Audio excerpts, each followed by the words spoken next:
The penalty shootout is a method of determining a winner in sports matches that would have otherwise been drawn or tied. The rules for penalty shootouts vary between sports and even different competitions.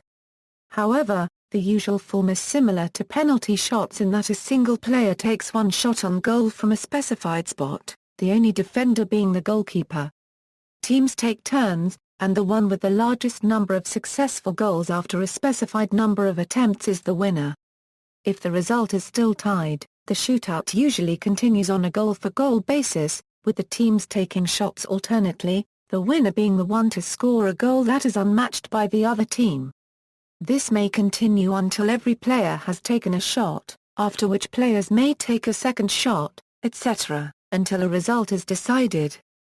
Rationale: a penalty shootout is normally used only in situations where a winner is needed and where other methods such as extra time and sudden death have failed to determine a winner. It avoids the delays involved in staging a replayed match in order to produce a result. A common complaint about penalty shootouts is that they only determine the better team in the rather narrow, discipline of taking penalty shots, rather than fairly determining the better team in overall play. Sports in which a penalty shootout may be used include football. Penalty shootouts, properly known as kicks from the penalty mark, and a nickname of spot kicks, usually occur in knockout tournaments or cup competitions. After 90 minutes or extra time, when the two teams are level, each team will alternate 5 penalty kicks. If one team is not ahead on goals after these 5 kicks, the teams proceed to sudden death. Basketball, conditions for overtime usually vary. In most cases, an extra overtime period is added if the first overtime ends in a tie.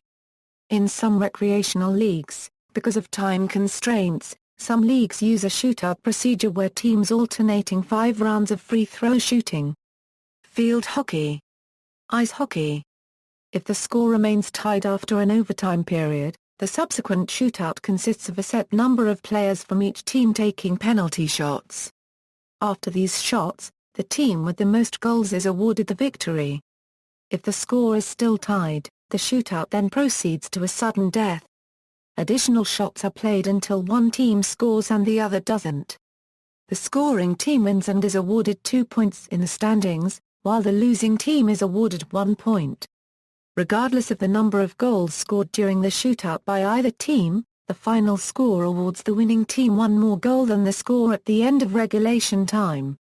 In the NHL, the player scoring the shootout winning goal is not officially credited with a goal in his personal statistics. Thus, a player who scores twice in regulation and once in the shootout is not credited with a hat trick.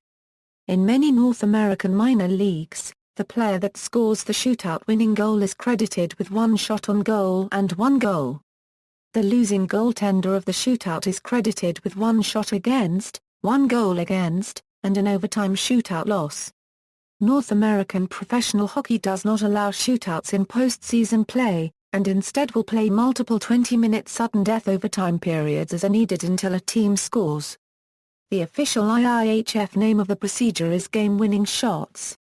In some European countries, the post-game penalty shots are unofficially known as bullets. Water polo, following a tie in regulation, 5 players and a goalkeeper are chosen by the coaches of each team. Players shoot from the 5-meter line alternately at either end of the pool and turn until all 5 have taken a shot.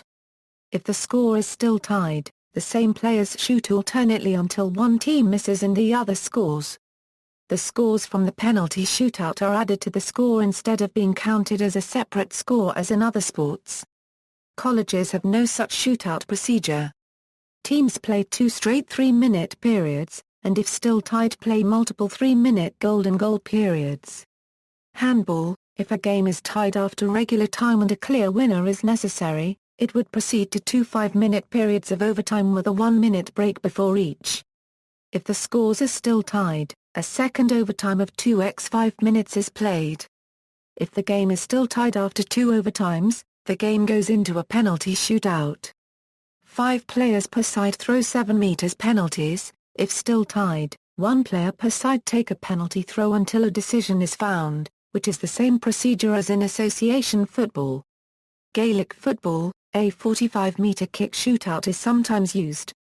Cricket, a super over is sometimes used to decide a tied match. Both sides will bowl one over, in turns. 2 wickets are allowed to be fallen from both sides, after which the team is not allowed to bat anymore. The team who scores maximum runs in this over is declared the winner. Team batting last in the original run of play bats first in super over.